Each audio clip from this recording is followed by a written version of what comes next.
All right, hello, my name is Arash Kangoli. Today I'm going to be talking about a research article produced by the lab that I'm going to be representing today, Dr. Tomasi's lab from the Cedars-Sinai Department of Medicine, and the research article is entitled Star-Related Lipid Transfer Protein 10, STAR-D10, a novel key player in alcohol-induced breast cancer progression. So the presentation overview, this is what you should expect from the presentation. We're going to start off with basically what's going on, what are we doing about it, how our observations came out, how the researchers noted everything, the future directions, and finally any questions that anyone might have. So to start out this presentation, I wanted to present a serious fact about alcohol and the risk of breast cancer. Alcohol drinking increases breast cancer risk by 10 to 20% for each glass of wine and or beer consumed daily by adult women. Here's another harrowing reality. Breast cancer is the most common invasive cancer amongst females worldwide, and accounting for 16% of all female cancers, 22.9% of invasive cancers in women, and 18.2% of all cancer deaths worldwide. The real question to ask is, what are we doing about this? Breast cancer poses a serious and common threat against women worldwide. Despite this danger, we have much more to discover with regards to the mechanisms underlying breast cancer. Current research points to alcohol consumption as a known tumor promoter. However, the mechanisms are still unclear. The first notable player in breast cancer is human epidermal growth factor ERBB2, whose overexpression is associated with a lower probability of response to chemotherapy. It is a member of a receptors kinase group and plays a critical role in the pathogenesis of breast cancer. It is overexpressed in 20 to 30% of human breast cancers, correlating with poor prognoses. In mammary epithelial cells with high ERBB2 expression or human breast cancer cells, ethanol metabolism and generated reactive oxygen species have been correlated with induced ERBB2 expression in its autophosphorylation, in turn activating a series of ERBB2's downstream targets. Please excuse the ice cream truck in the background, if you can hear it. Researchers of this study focused on specific downstream targets of ERBB2, MEK, ERK, and their phosphorylated/activated counterparts. MEK is a mitogen-activated protein kinase, and ERK, also known as extracellular signal-regulated kinase, are members of a key signaling pathway involved in regulation of proliferation, survival, and differentiation. So the key player of the study, the big guy in the name of the title, in the name of this research article, is a lipid transfer protein expressed on the liver and mammary glands for bile production and milk enrichment, respectively. STAR-D10 has selective binding to phosphatidylcholine and phosphatidylethylamine, two potential precursors for lipid metabolism and a major constituent of cell membranes. Cell growth and apoptosis may also be influenced by the ratio of these two precursors, as a reduction in this ratio can result in a loss of membrane integrity, predisposing to cellular transformation. Since PC is involved with membrane trafficking processes and cellular signaling, it can induce direct activation of the MEK-ERK1/2 pathway proteins, which are downstream ERBB2 targets, like I mentioned, thus increasing cell viability and inducing proliferation. Despite knowing all these facts, the role of STAR-D10 as a key player in subcellular lipid transfer and cell signaling regulation has not been clarified yet.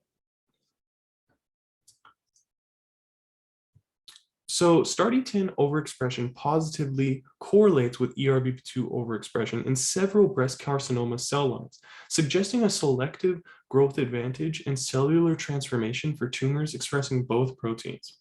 So this study investigates the role of STAR-D10 in ERBB2 crosstalk in breast cancer as a consequence of ethanol administration and aim to elucidate the molecular mechanism of ethanol's influence. So once again, the overall goal/purpose of the study is to understand how ethanol administration promotes STAR-D10-ERBB2 crosstalk in breast cancer progression. More specifically, researchers hypothesized that ethanol administration promotes STAR-D10 and ERBB2 expression, which is significantly associated with increased cell malignancy and aggressiveness. So the materials, how do we go about studying this stuff? This is a lot of information, right? So we need the proper ingredients. For this study, we utilize three kinds of samples: human cell lines, human breast tissues, and MMTV-new transgenic mice. For this mouse model is the equivalent of an ERBB2 positive expressing human cell. Due to the interest within the crosstalk between STAR-D10 and ERBB2, we utilize cell lines that were ERBB2 positive and or negative. So the data results. What did we get when we utilized different experiments with the materials that we're talking about? Great question I just asked to myself. So the first goal/purpose is to understand the expression of STAR-D10, ERBB2, and downstream targets within breast cancer. And this is because of the deregulated expression of STAR-D10 in several cancers, including breast cancer. Thus, the first goal of researchers was to understand the levels at which STAR-D10 was expressed alongside ERBB2 and downstream targets within breast cancer. So let's see what they needed to use, the methods that they needed to use in order to accomplish this goal. The first one being RT-PCR and Western blotting. RT-PCR allows you to determine the gene expression levels by the rate of amplification in a PCR reaction, which allows you to determine the amount of initial template material, RNA, DNA, that you had to begin with. Thus, we can retroactively analyze the levels of gene expression. Western blotting allows you to detect a protein and its corresponding weight based on its characteristics relative to other proteins in the sample. Okay, so the first set of results are as follows. STAR-D10, ERBB2, and downstream targets were greatly expressed within ERBB2 positive breast tumors and cell lines. The top figure depicts how STAR-D10, ERBB2, and downstream targets were greatly co-expressed within breast cancer cells relative to control.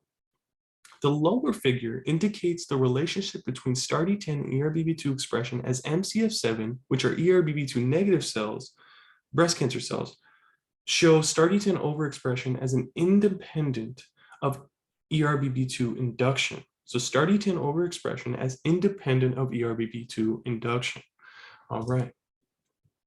So within the first experiment, researchers gathered quantitative expression levels of STAR-D10, ERBB2, P-ERK, and ERK within breast cancer.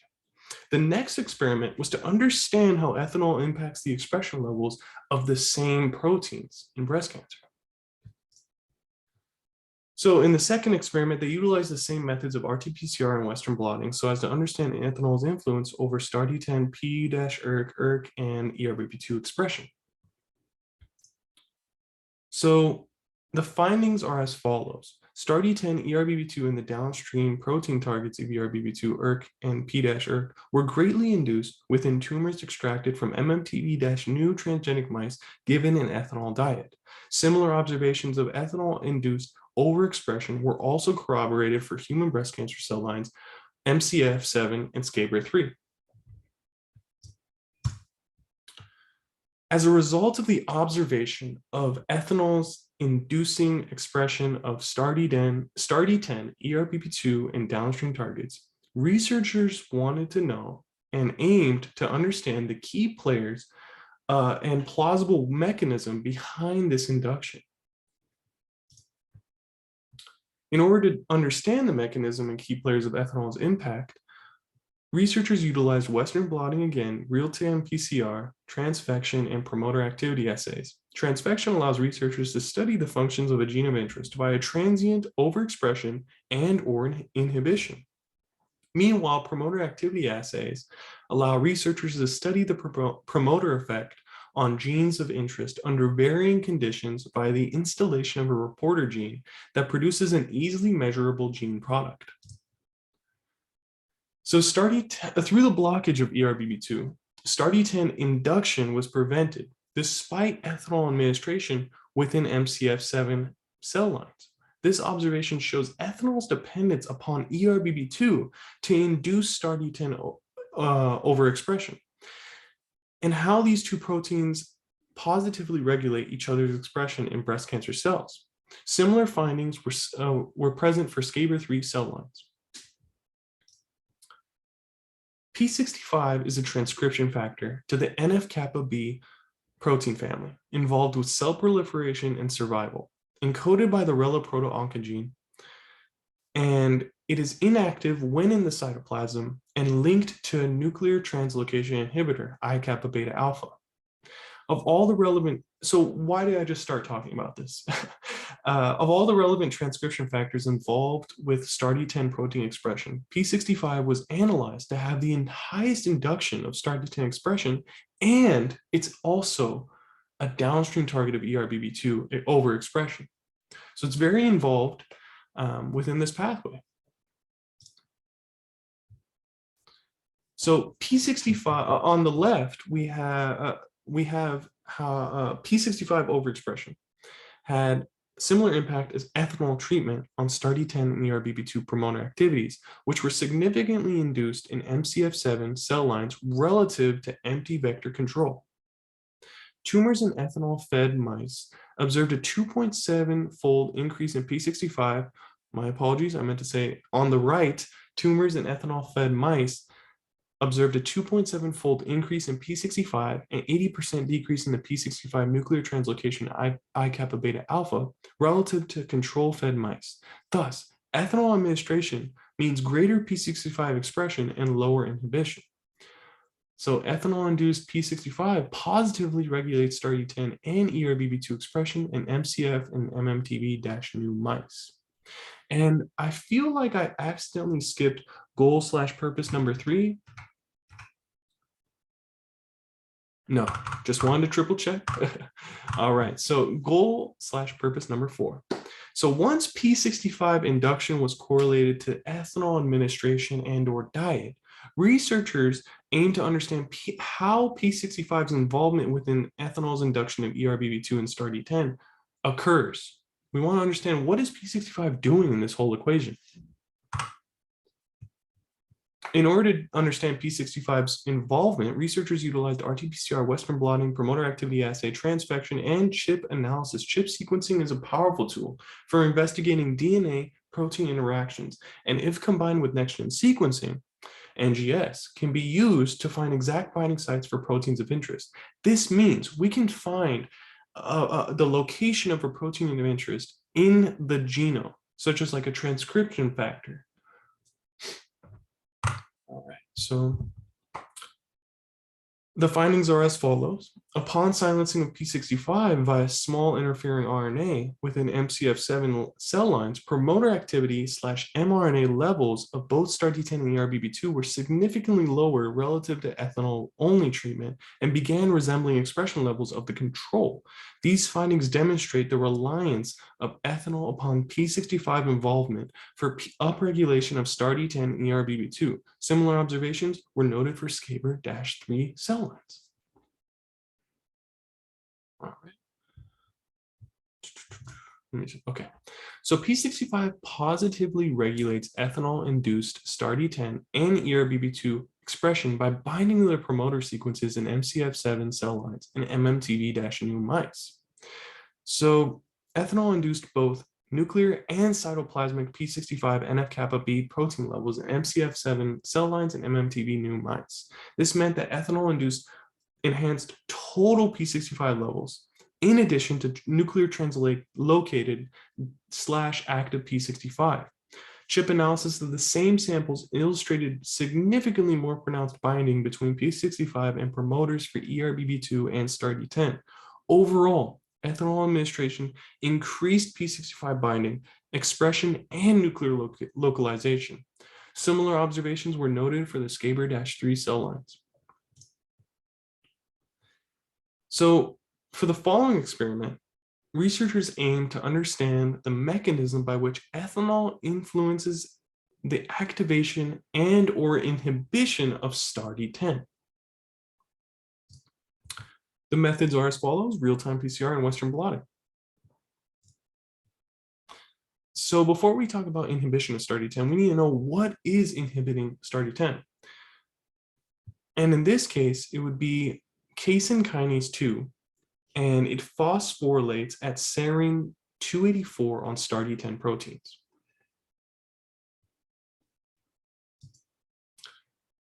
MCF7 and SCABR3 cell lines had CK2 expression levels that were unaffected in the presence of ethanol. Researchers followed up this interesting finding with a measurement of CK2 enzymatic activity. So protein levels were left untouched, essentially. So they wanted to make sure, is everything okay? Is our instrumentation working properly? I'm sure they didn't think this. Yeah, we're just imagine like I cut that out. So we're gonna move on. Similar to cell lines of the previous slide, expression levels of CK2 were unaltered within MMTV-new mice in response to an ethanol diet. However, CK2 enzymatic activity was significantly lowered for ethanol-fed mice. Thus, ethanol induces STAR-D10 activity by reducing the enzymatic activity of STAR-D10's inhibitor, CK2. So the expression levels were unaffected, but the enzymatic activity was significantly lowered for CK2. For the next experiment, researchers aimed to understand the impact of ethanol and STAR-D10 overexpression upon membrane permeability and intracellular calcium levels.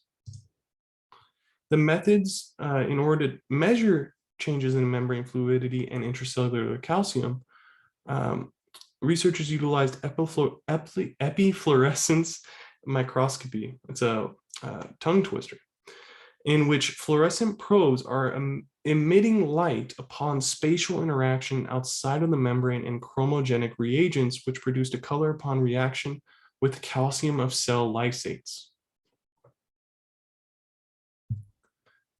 Okay, so MCF7 and SCABR3 cell lines were administered ethanol and transfected to overexpress STAR-D10.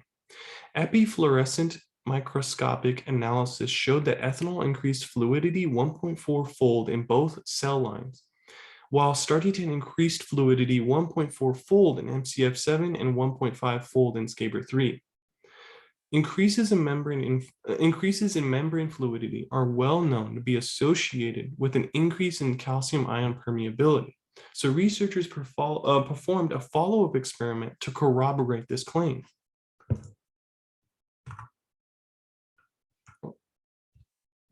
Uh-oh. Okay, my apologies. All right, so the SCABR3 and MCF7 cell lines showed significantly greater intracellular calcium in response to ethanol and STAR-D10 overexpression.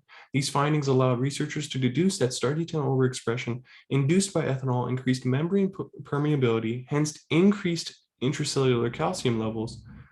And MMTV-new mice results supported this observation.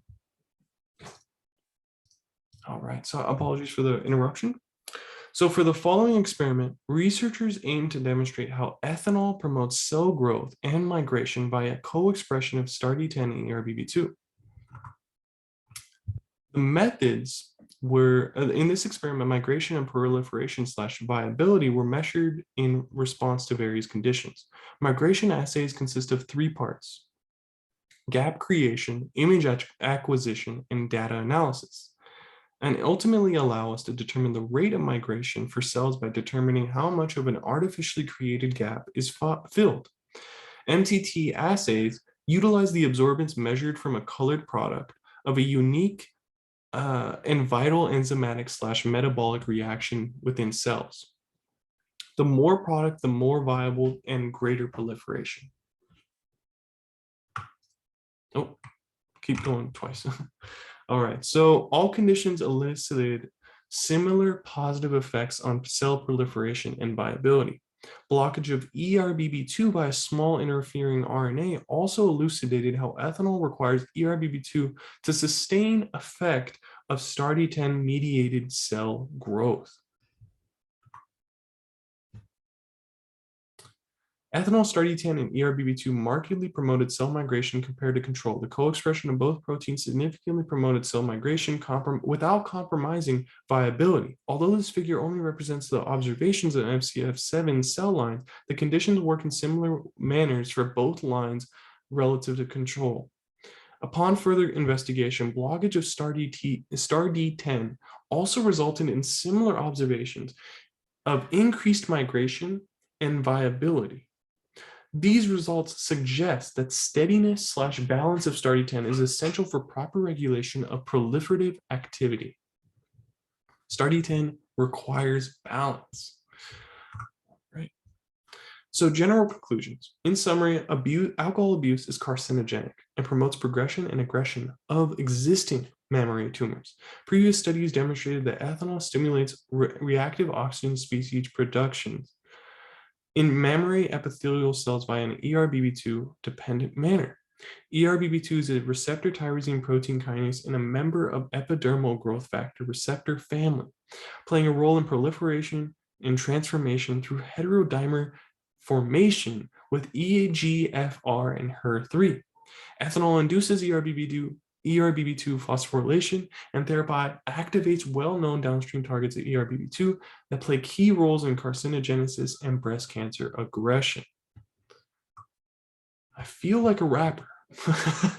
So STAR-D10 is a specific lipid carrier for PC and PE. STAR-D10 was co-expressed with ERBB2, cooperating with the ERBB pathway in cell transformation, and overexpressed in new/ERBB2 induced mammary tumors in transgenic mice, in several human breast carcinoma cell lines, and in 35% of primary human breast cancers. STAR-D10 transfers PC and PE between membranes, replenishing membranes after phospholipase metabolism. These lipids were delivered via monomeric exchange between the cytosolic membrane and organelle membranes. This study demonstrated how STAR-D10 protein levels can alter the fluidity of the membrane with a consequent increase in membrane permeability to calcium ions, which are known to trigger various signaling pathways such as protein kinases like ERK and MEK. Additionally, researchers were able to support a hypothesis that ethanol-induced STAR-D10 promotes ERBB2 via its lipid transporting function. During this study, evidence was shown that the P65 transcription factor is involved with mediating co-expression of STAR-D10 and ERBB2. Upon activation of ERBB2 through ethanol stimuli, downstream activated protein kinase signal members induce proteasomal degradation of the I-kappa beta inhibitory proteins via I-kappa beta kinase complex. Loss of I-kappa beta inhibition frees the NF-kappa beta to bind and activate ERBB2 promoter-specific consensus DNA elements and the STAR-D10 promoter, positively regulating transcription of both ERBB2 and STAR-D10. So in terms of future directions, I would say thanks to this study, I would propose future research into focusing upon maintaining a balanced regulation of STAR-D10 and restoring proper regulation of P65. And I can't wait to see what future research proposes in terms of treatments and therapies so we can save more lives.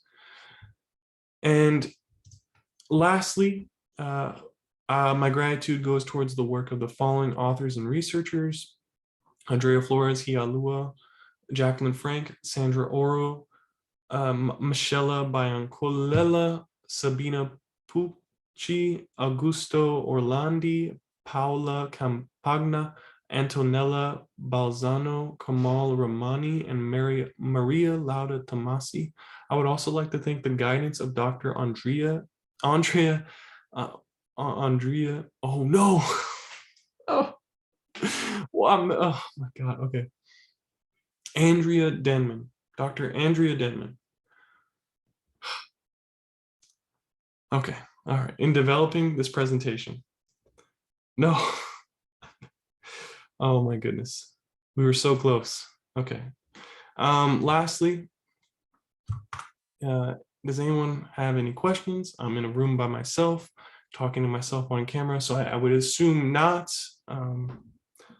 Yeah, let me just redo the acknowledgements real quick. I want to thank the guidance of Dr. Andrea Denman in developing this presentation. Like too many Andreas on this slide.